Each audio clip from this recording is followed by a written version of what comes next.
So we were talking about Gold Rush at the top of the show and everything, and I mentioned that I wanted to bring up the name of Javon Evans. Javon had a hell of a weekend. Or week, I guess. It wasn't really a weekend. Monday and Tuesday at Madison Square Garden. Shows up on Monday. Goes down to Gunther. Gunther going full old school Gunther. I mean, the ring general tights, the old theme. He was wearing like a fighter's robe. It wasn't even like silky. Yes. But it was like there was nothing about his presentation left that felt like it was for presentation. It was all stripped down and straight to business. And I loved the idea of Gunther being more like that. But so he takes out Javon Evans in this great match where people really believed in Javon, which you want. And then the next night, Javon Evans goes, last night, teams with Leon Slater to take on Dark State. And he loses that match too. And I'm just sitting there going, damn, I don't know if I've ever seen a guy lose twice over the course of 2 days and have a better 2 days than Javon Evans. Like, there was nothing about what happened with Javon Evans Monday or last night that made me go, oh, I don't know, maybe they don't see it in Javon. Oh, he lost twice, and he's arguably a bigger star. I would argue he is absolutely than he was a bigger last star. week. I mean, like, you watch that dude, and especially Monday and Tuesday, and you're like, this is the guy. Yeah, and I'm thrilled he got the opportunity against Gunther in the tournament. Yes. Because you and I watch NXT every single week. But Yes. there's a lot of people who watch just Raw, just SmackDown. Right. So for him to be in there with somebody like Gunther, too, Right. it's massive. On that episode of Raw, of all Raws, and I think, too, like, the buzz leading into that match, where it's like it was one that people were paying attention to because they were all very excited. You could hear the reaction. Everybody was very excited that Gunther was coming back. But there was also this expectation that people had going, this one is going to be good.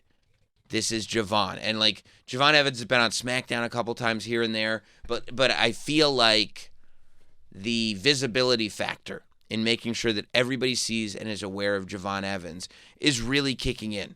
And, I mean, he's one of these guys that at 21... That's nuts. It's so nuts. And I usually, by the way, when you got these like prodigies that are that young and people are like, oh man, they got everything. I go, okay, yeah, we'll see in 5 years. You know what I mean?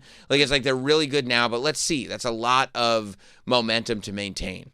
I see this Javon Evans and I'm like, yeah, he's going to continue to get better for years. We've had him on the show and he talks about like how he's not even like, he's not in a rush to do anything.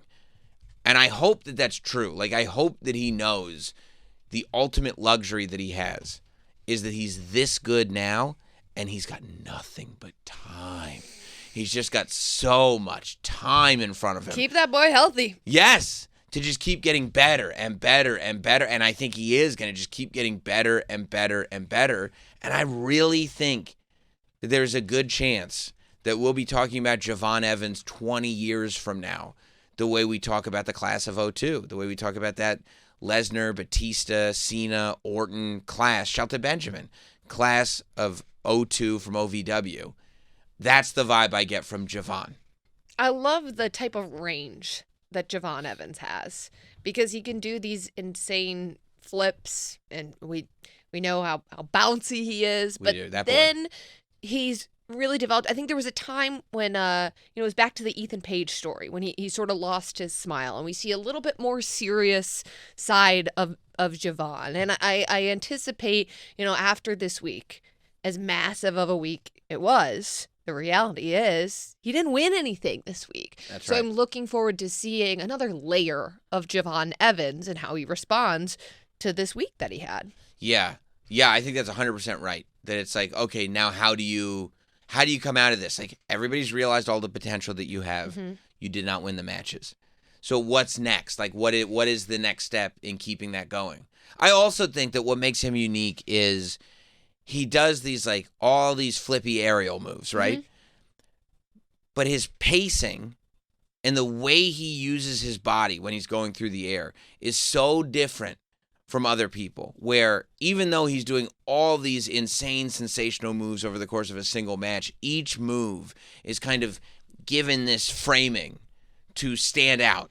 so you don't lose that. I think too often people have the ability to do all of this stuff, and then they do all of this stuff, and then you forget. Mm-hmm. Like, it's just like, boom, I'm going to hit you with this, I'm going to hit you with this, I'm going to hit you with this, I'm going to hit you with this. And it's like, at a point... Flip after flip after flip. And all of it's great, and you're like, while you're watching, you're like, oh my God, this is so fun. It's hard to digest it That's all. it. Yeah. You get to the next match, and you're like, okay, I don't remember that. I think it was fun, but I don't know. Yeah. Digesting it is so important. And it's like really... I feel like, and this applies to like anything in life, it's like when you're able to do something well and you're able to do something in a way that other people can't do it, in order to fully like take advantage of that, you have to move in a way where people can take it all in. Mm-hmm.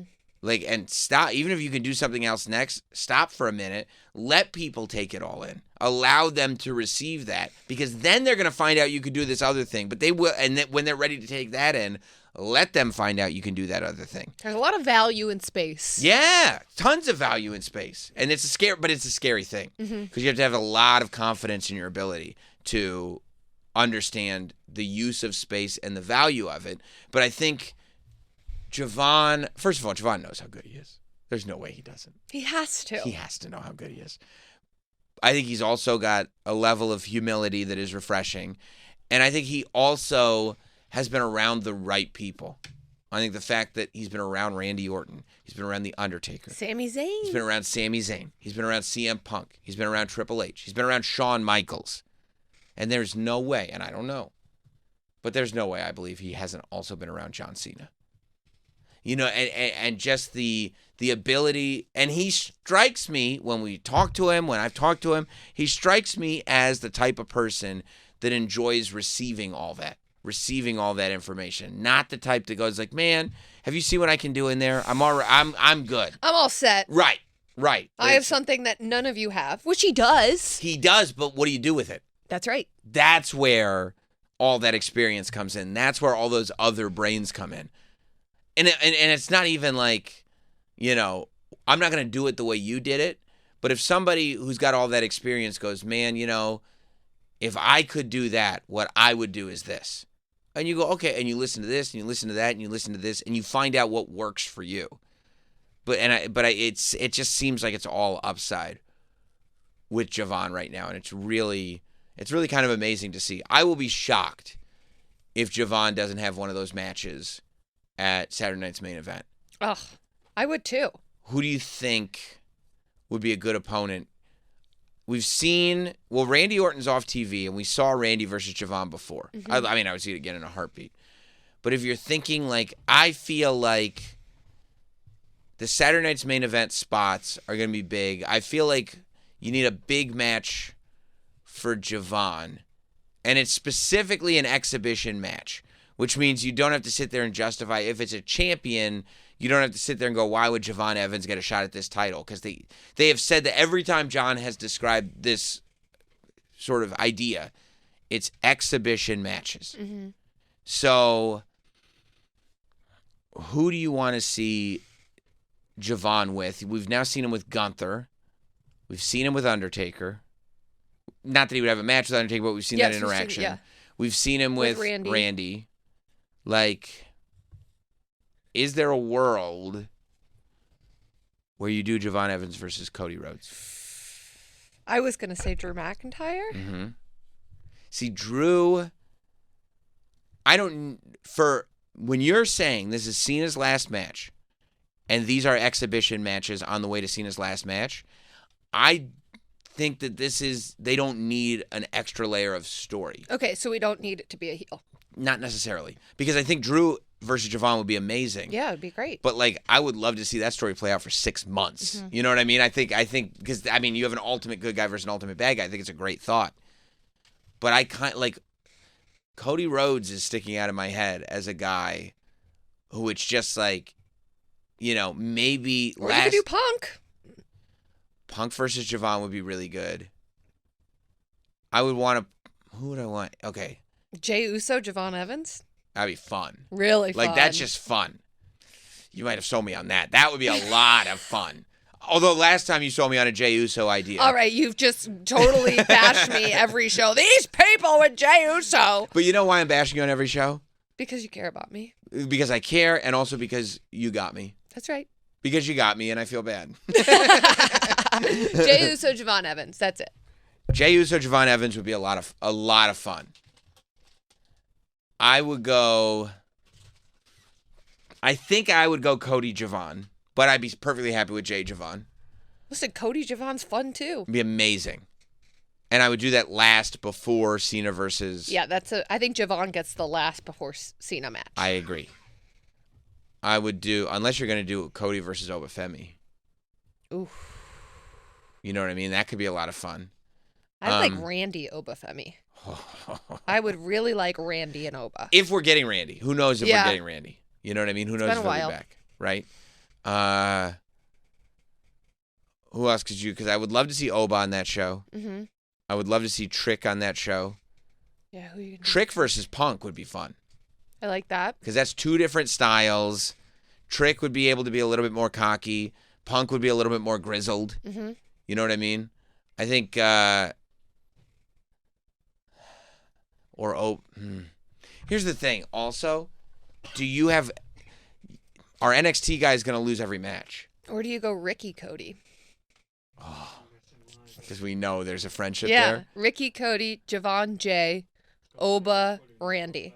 This is my dream. Yeah, but do you want to figure out matches that like some of them that NXT guys can win? Like, are you really? Because you're not. Ricky ain't beating Cody. No. Trick's not beating Punk. Those are your two champions. Like, it just doesn't make it. From a business standpoint, it doesn't make any sense. Yeah. I don't think Oba's going to beat Randy. So, and that's my only problem with Oba versus Randy is that, like, and maybe that is also why that match is so exciting. But, like, I don't want Oba to lose, but I don't want Randy to lose because I feel like he's going to be a big part of going into next year.